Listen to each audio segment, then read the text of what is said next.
Hey everybody, we've got a couple of days left before the next special event starts, and the special event that is starting in a matter of a couple of days is, of course, the first Formula E event for the season 2021, and it is going to be at New York City.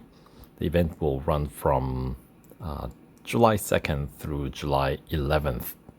Basically, that's the time window of time to start. I believe it's going to be another 5 stage or 5 day special event. But we'll find out more details about that event once the event unlocks in a matter of a couple of days. But before that, in prep for that to occur, we actually have a New York City time trial competition that's currently going on. In fact, it's expiring in 18 hours. So this is sort of your last few hours to take out new 2021 season Formula E cars for a spin and kind of check out your preference. You don't really need to check out all 12 cars as they are grouped into 3 categories. So let's check in. And yeah, you can pretty much go by their PR. So this year's Formula E cars PR span from 55.8 to 56. So we got the sort of the bottom tier PR, 55.8 cars. There are 4 teams. And then there's a mid tier teams. There are 5 of those at 55.9. And the top tier cars there are 3 teams at PR 56. So, which one is the best one?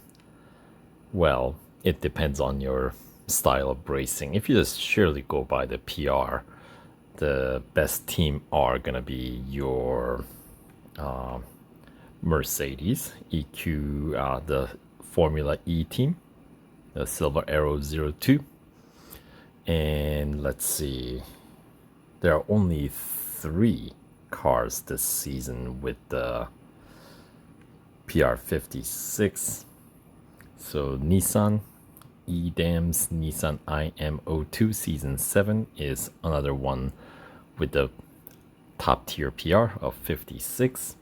And then the last one is the neighbor car here, DS TECHEETAH DS E10s FE21. So these guys, the top tier cars, their strength is in the top speed. They have the highest top speed, 245 kph, and they're tied for the better braking distance of 26.8 meters that you see here. Where they suffer is the acceleration. They are the slowest in accelerating. And when it comes down to grip, there are only 2 tiers of grip. The mid-tier teams have the highest grip of 1.37. The others have the 1.36, including this top tier cars. So, what venue would, I suppose having the highest top speed will obviously help you down longer straights. So in a way, it allows you time to catch up. If you maybe mess up your cornering a little bit, then you have so in a way, it's got some forgiving feature for if you are not as technical as a racer, especially with these cars at these street circuits, right? Because Formula E circuits are, well, they're kind of peculiar, aren't they? Some of you guys I know don't really care for the car, the sound, nor the circuits. I would agree with the sound part. The sound does kind of annoying. It's very whiny sound. But in terms of circuits, I like circuits. The variety is always fun. So more the merrier, more circuits. Bring them on, right? And in terms of the performance of these cars, it's just different kind of cars, so that's fine. It's nice to once again have that variety. I just the sound of these electric cars. I always have to turn the sound down. Anyway, so that's the top tier cars. And the mid tier cars, there are 5 teams. Starting with the Envision version racing, Audi e-tron FE07, and the Porsche, also Heuer Porsche Formula E 99X Electric is another one, and the Audi, the e-tron FE07, as well as the Jag I-Type 5, and finally the Beamer IFE21. So those 5 teams are the mid-tier cars at the PR 55.9, and their strength lies in the fastest acceleration and highest or higher grip, right? So the acceleration time is 2.96. So that is 300ths of a second quicker than the first tier teams that we looked at. Those had a 2.99 seconds. These guys are at 2.96. And the grip, as I said, there are only 2 tiers, right? 1.37 is the higher one, which is what this tier cars are at. The upper tier and lower tier are gonna be at the lower grip, 1.36. So this car's weakness is the slowest or lowest top speed, 240 kph. So compared to the fastest, the higher tier teams, the deficit is 5 kph. I think it's significant. So that means if you pick this team, perhaps you have to be more precise with your hitting the apex. The timing has to be right on because the grip is higher. So you gotta be able to handle basically corner at a faster speed without skidding out. And also it does have a higher, faster acceleration, so you will get kind of a head start if you get the timing right. But eventually the top tier teams will catch up because of their higher top speed, and it's 5 kph deficit on these guys. So I feel like that's significant enough. But there are 5 teams, so it's kind of middle of the road by definition, right? So that's what these teams are gonna be. There are 5 of those, and then finally the bottom tier teams. We got the PR 55.8, right? So the cars or the teams in this bottom tier, the other 2 tiers had like 2 strength of having the highest speed and best braking distance, or quickest acceleration and the highest grip. Well, this bottom tier, their strength is just having the equal or equally good braking distance as the top tier teams, and the grip is the lower half of the 2 tiers, 1.36. And the top speed is better than the mid tier, which was 240. These guys are 243, as you can see here, but not as good as the top tier teams, which was 245. So In a sense, I feel like even though the PR for these group of cars is the lowest, this is really more of a middle of the road cars, I feel like, because of the top speed being in the middle.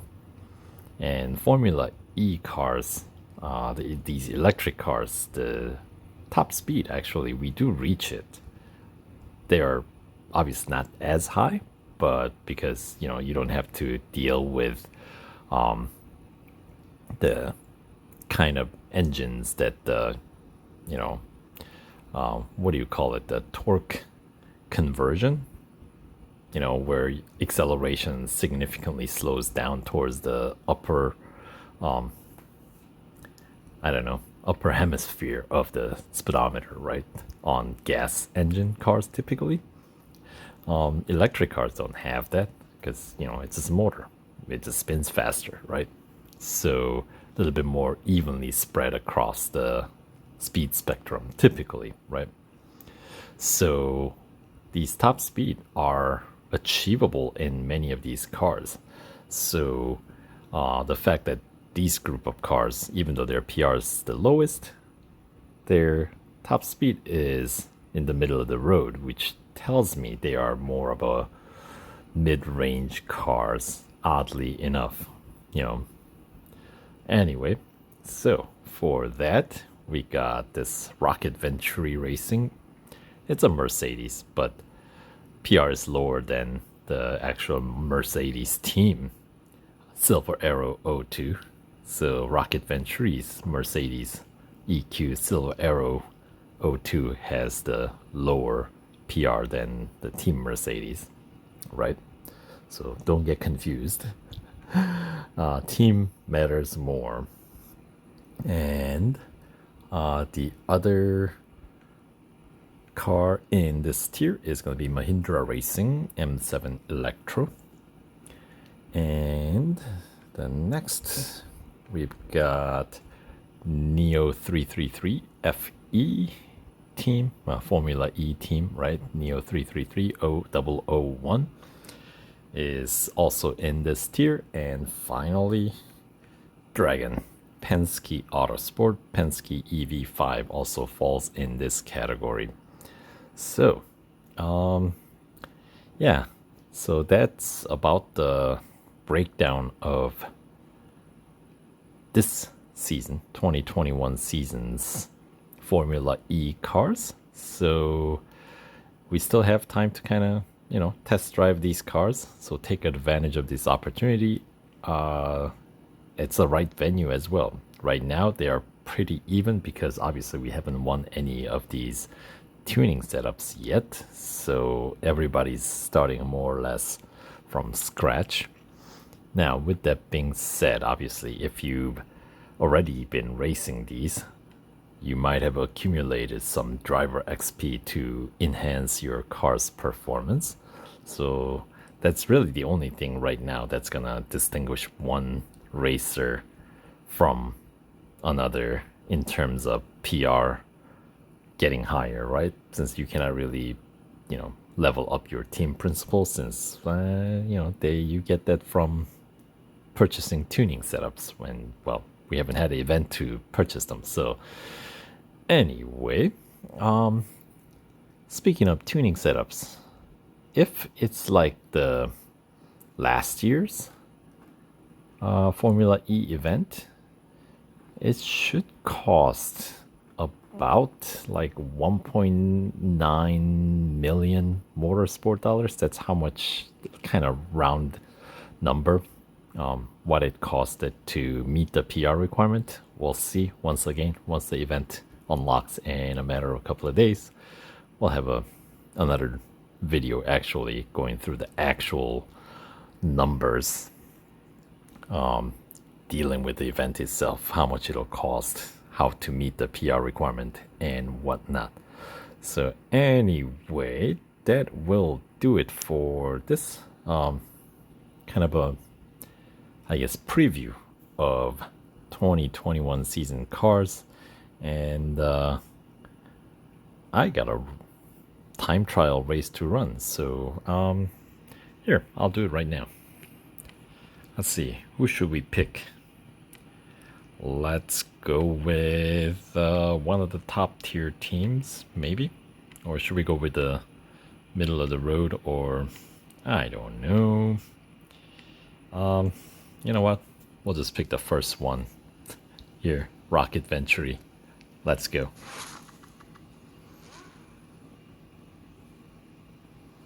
Alright, so it's gonna be at New York. Let's find out. I'm terrible at it. New York is by far the worst. Not that I'm better at any other circuits, but especially this one. Oh. Like every other corner is a hairpin. Oi! Fishtailing a bit. Alright, that's fine. Let's get on the board. These time trial competitions. It's okay to make some mistakes. Just do get on the board and cloud save, and then you can keep on running, you know, and do cloud restore, because only your best time will stick then. So yes, it's gonna be a slow lap, but that's okay. This is my scouting run, and I got the time penalty as well, 2 full seconds. Yikes. But anyway, it is worth 112 driver XP points, which is not enough for level up, and worth some 3,360 motorsport dollars. And I am reaching that 5 million mark once again very quickly, so whopping Group G. That's about what you expect. Yes, I got some 9.1 seconds to make up here. But as I said, that's okay. That's good scouting run. So that will do it. Top 75%. And yeah, 48 seconds. That's fast. Anywho. Alright. So that will conclude this preview of the 2021 Formula E cars with a quick scout run here at New York Circuit. So thanks for watching. Catch you guys in the next video. Take care.